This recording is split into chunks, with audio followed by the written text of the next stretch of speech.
Et au moment précis où l'association a été créée, il y avait une querelle assez importante et assez pénible, finalement, dans le milieu de la critique cinématographique, à savoir qu'il y avait des chapelles qui s'opposaient, qui étaient soit de droite ou de gauche, ou peu importe, en tout cas les étiquettes politiques. Et finalement, les gens, quand même, cette querelle avait permis de prendre conscience à un certain nombre de gens que finalement, c'était une querelle stérile, ça ne menait à rien. Bon, alors moi, je suis arrivé à ce moment-là, dans ce milieu-là, en étant étiqueté en aucune manière. C'est-à-dire, les gens n'arrivaient pas à me classer ni dans un groupe ni dans l'autre, du fait que j'arrivais de l'étranger à ce moment-là, je pense, enfin, depuis assez peu de temps. Et c'est ce qui a fait que finalement, c'est apparu possible tout à coup qu'on crée une association de critiques qui rassemblerait des gens appartenant à des groupes souvent diamétralement opposés. Bon, à quoi c'est dû, j'en sais rien. Je veux dire, c'est pas à moi d'analyser ça. Mais le fait est, disons que la critique a été fondée, l'association a été fondée exactement dans ce contexte-là, donc c'est un contexte assez particulier. Moi, je pense que ça m'a rendu conscient que j'étais pas seul, même si je pense être terriblement seul à Québec. On n'est que 4 ou 5 et je suis seul à en faire dans un gros journal. Ça a changé quelque chose au niveau du prix. Le fait de donner un prix à un film québécois nous a fait connaître des gens, nous a fait connaître comme, non seulement comme association, mais comme groupe social. On est une trentaine de critiques. Nous œuvrons dans ce domaine-là. Ça nous a fait connaître. Les journaux en ont beaucoup parlé, la télévision. Je pense que c'était utile. Et en ce rôle-là, l'association des critiques l'a amené, l'a pas créé, il existait en petit, mais l'a vraiment fait épanouir. Ça, c'est important, je pense. Oui, disons que ça aussi, c'est né dans un contexte. Tout à l'heure, j'essayais de développer un peu plus le contexte difficile dans lequel était née l'association. Il faut dire qu'au même moment où est née la QCC, s'est tenu à Montréal le Canadian Film Award, ou si vous préférez, le palmarès du film canadien de sinistre mémoire. Et je pense qu'on a contribué, en tout cas, avec l'ORFQ, l'Association des réalisateurs, à faire mourir ce cancer. Donc, à ce moment-là, nous, on pensait déjà créer quelque chose, un prix ou une manifestation, peu importe, qui mettrait de l'avant, qui affirmerait le cinéma québécois en tant que tel. Parce que la manœuvre du Canadian Film Awards était claire, c'était de noyer le poisson, de noyer le cinéma québécois dans un grand tout canadien, enfin. Et on se demande un peu si le cinéma canadien, comme il y a un cinéma québécois, existe vraiment. Bon. Donc, partant de là, de toute cette querelle et tout, donc vous voyez que ça remonte quand même à plus d'un an. On pensait déjà à ce moment-là créer soit une manifestation ou un prix. Et c'est de là donc qu'est née l'idée, enfin, qu'a pris corps, vraiment, l'idée de créer un prix de la critique québécoise qui serait décerné par la QCC. Et on a eu beaucoup de chance, évidemment, parce qu'on a trouvé tout de suite un mécène, si vous voulez, qui est en l'occurrence Le Soleil, le journal Le Soleil de Québec, qui a consenti à avancer l'argent nécessaire pour récompenser le cinéaste. Bon, il est bien certain que nous, les seules finances qu'on a à la QCC, c'est les cotisations des membres. Et enfin, vous savez comme moi que c'est une cotisation symbolique. Alors forcément, on a besoin de trouver des sources de financement à l'extérieur. Et on a pensé que le geste du soleil convenait tout à fait, cadrait parfaitement bien avec notre action. Alors ce prix, donc, est constitué d'une bourse de 1 000 $ et d'une plaque souvenir, enfin, qui est remise aux cinéastes. Le prix de la critique, moi, ça a été... Enfin, j'ai considéré ça beaucoup parce que je considère énormément l'équipe qui a travaillé avec moi comme très déterminante dans la qualité des ordres. C'était comme un hommage à l'équipe que j'avais choisie. Et je pense qu'il faut leur rendre hommage à eux, dont on parle assez rarement. Tu sais, que ce soit François Protard qui a fait les images avec moi, et puis Yves Dion ou Alain Chartrand qui était mon assistant réalisateur.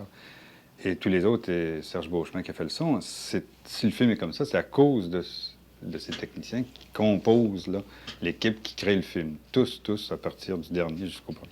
Ça, moi, j'ai toujours trouvé que c'était essentiel et que réussir un film, c'est s'entourer d'une équipe qui travaille bien. Alors, je trouve que le prix de la critique s'adresse aussi bien à eux. C'est pour ça que moi, je le considère comme ça. Il est peut-être un peu tôt pour évaluer encore les retombées de ça, mais je pense que c'est intéressant dans la mesure où, quand même, on a senti le besoin de ressortir le film au moment même où le film s'est mérité le prix. On a ressenti le besoin de ressortir le film dans 2 salles de cinéma.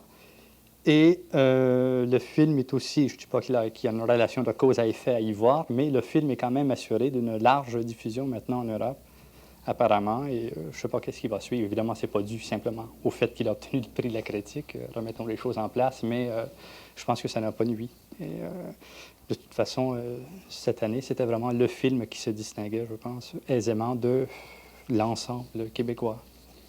Comme nous venons de le voir, les membres de l'Association québécoise des critiques de cinéma se sont donné à travers des gestes précis la tâche de définir le rôle et la portée de la critique au Québec. Nous avons voulu contribuer à cette réflexion en rencontrant non seulement des critiques, mais aussi des cinéastes et des cinéphiles. Il faut savoir que les critiques s'adressent donc à un public en général qui va voir un film dans une optique bien précise, avec une idée bien précise, souvent de divertissement derrière la tête. Tandis que le critique, lui, très souvent, va voir le film dans une autre optique à ce moment-là. Donc, il n'est pas obligatoire qu'il y ait adéquation entre ce que pense le critique et le consensus général du public. Bon.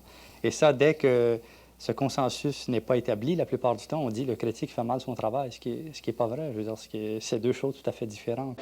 Donc, je pense que le critique de cinéma a finalement une importance cruciale ici au Québec parce que son rôle est de faire connaître d'abord le cinéma québécois au public québécois et ensuite l'amener à lui faire découvrir ce que ça représente vraiment, ce cinéma, au sein d'une communauté. Donc, à essayer de lui faire comprendre quelle est la démarche des réalisateurs, qu'est-ce qu'ils ont voulu dire, peut-être par des films dont le langage n'est pas identique, n'essaye pas d'épouser le langage du cinéma américain. Ils sont pognés dans un système de distribution bien particulier, ils sont obligés d'aller voir tous les petits films. Alors, je pense que ça les rend très indulgents. Quand ils vont voir un film qui est plus ou moins réussi, bien, ils ont une certaine facilité de crier au génie. Puis dire, ce film-là, le film de l'année, des films de l'année, il y en a à appel tous les ans. Par le public, je pense qu'il passe assez souvent inaperçu. Tout dépend des situations. Je pense que la situation de Québec est différente de la situation de Montréal. Et c'est pas des vieilles querelles, là, c'est qu'à Québec, il y a très peu de critiques de cinéma officiels qui en font de façon très suivie. Mais il est bien accepté des compagnies, des distributeurs, parce que cette situation est privilégiée.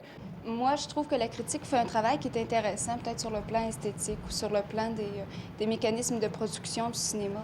Mais ce qui me fascine un peu, c'est à quel point ils sont inconscients de l'impact que le mass media possède. Souvent, ils ne tiennent pas tellement compte des modifications de comportement que ça entraîne. Par exemple, je pense au problème de la violence. Je veux dire, autrefois, il y avait 3-4 Indiens qui se faisaient tuer, puis les gens venaient tout mal. Maintenant, bien, il faut au moins 30 ou 40 morts par film. Oh, je pense que commercialement, est à peu près inexistante pour un paquet de films. C'est-à-dire que quand les gens ont décidé qu'ils avaient envie d'aller voir un film, que la critique soit bonne ou pas bonne, ils s'en foutent complètement et ils vont aller voir le film en question. Lorsqu'ils ont décidé qu'ils n'y allaient pas, quand même la critique sera bonne, pour la majorité des cas, ça ne changera pas grand-chose. Là où elle peut être appelée à jouer un rôle un peu plus important, commercialement toujours, je parle, c'est lorsque un film est à mi-chemin entre les deux. Les gens ne savent pas s'ils doivent aller le voir ou pas, le film est plus ou moins bien connu, et ainsi de suite. Alors là, il peut y avoir une certaine incitation si la critique est favorable à y aller, ou un certain découragement à y aller si la critique est négative. Ensuite, il y a le critique face aux gens du milieu, face aux gens de la profession. Bon, il est bien certain que c'est jamais intéressant de se faire dire que son film n'est pas, disons, valable ou n'est pas pertinent, en tout cas historiquement ou politiquement, dans le contexte qui est le nôtre. Bon, à ce moment-là, le critique, de par sa fonction même, est appelé à se faire taper sur les doigts constamment. Ça, je pense que c'est tout à fait normal et il faut l'accepter, sinon on ne fera pas de critique. Je veux dire. Moi, je trouve qu'en général, ils ont fait une promotion assez extraordinaire du cinéma québécois. Ils se sont mis à l'aimer à un moment donné, là, à aimer le cinéma québécois, leur cinéma. Et je trouve que ça nous a aidés énormément. Mais je ne peux pas faire de jugement sur la critique. C'est de moins en moins bon. Je ne sais pas. Je regardais, j'ai lu en fin de semaine là, les critiques du film d'Arcand. Ça ne m'a pas intéressé de les lire. Je trouvais ça plate. Je ne sais pas pourquoi. Je trouvais ça pas le fun. Pourtant, c'est important, la critique. C'est d'une importance capitale. Puis j'ai l'impression qu'ici, c'est retiré un peu. C'est retiré, oui, bifurque. C'est bifurque. Mais elle est essentielle. Je dis, j'ai pas d'autre chose à dire, je pense. C'est essentiel. C'est un petit peu la façon, peut-être, dont le public peut s'exprimer à travers la critique, si la critique joue son rôle-là. Puis elle a un rôle à la fois, disons, d'éducation ou de feedback, ça, je m'excuse du terme, face à nous autres. Puis en même temps, elle a un rôle aussi d'éducation dans le public, parce que je pense que le critique aussi essaye de situer des films par rapport aux autres, des styles par rapport aux autres. Et comment le film peut se situer, je veux dire, à long terme aussi, si c'est une comédie légère, évidemment de consommation courante et rapide. Je veux dire, je suis pas contre ça. Ou si le film a une portée plus longue en ce qui concerne, je veux dire, sa signification par rapport aux Québécois puis par rapport à l'étranger. Il y a deux types de critiques ici. Bon, il y a ceux des journaux dits populaires qui sont souvent rejetés par les autres, qui, eux, s'intéressent surtout à l'aspect divertissement, à l'aspect film, bon, en tout ce qui concerne le divertissement, l'intérêt et ainsi de suite. Et il y a l'autre catégorie dite plus sérieuse, plus intellectuelle, qui, elle, s'attaque à la fois à la forme du film en tant que tel et au fond. Sauf que ce que moi je reproche à cette critique-là, c'est dans le cas de films comme Bingo ou même comme Les Ordres ou d'autres, c'est que lorsqu'un film traite d'un sujet qui est sociopolitique, ou qui se dit tel, tout au moins, à ce moment-là, tous les critères d'appréciation des films changent. Il suffit que le film prône la chose que le critique pense pour que le film devienne bon, dans la majeure partie des cas. Et il suffit que ce soit l'inverse pour que le film devienne mauvais. Alors, il n'y a pas un partage entre l'idéologie qui est dégagée par le film et la qualité du film et l'intérêt que le film peut représenter. On mêle tout ça dans un melting pot, ce qui fait que la crédibilité, au niveau du grand public, s'en trouve perdue considérablement. Dans quelques jours s'ouvrira le Festival de Cannes. Cet événement influence non seulement la production des films, mais aussi la programmation de certaines salles de cinéma. Nous allons présenter pendant le mois de mai, dans deux de nos salles, au Cinéma Cartier à Québec et le Cinéma Outremont à Montréal, une sélection de films qui ont été présentés dans le cadre des différents festivals de Cannes.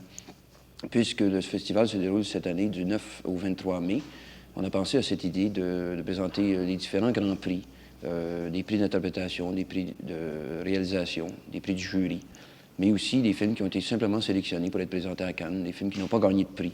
La plupart sont des films qui nous avons déjà projetés. Il y a quelques primeurs. Il y a aussi cette sélection, justement, qui... tous les soirs, on peut voir 2 films. Le dimanche, on peut en voir 3.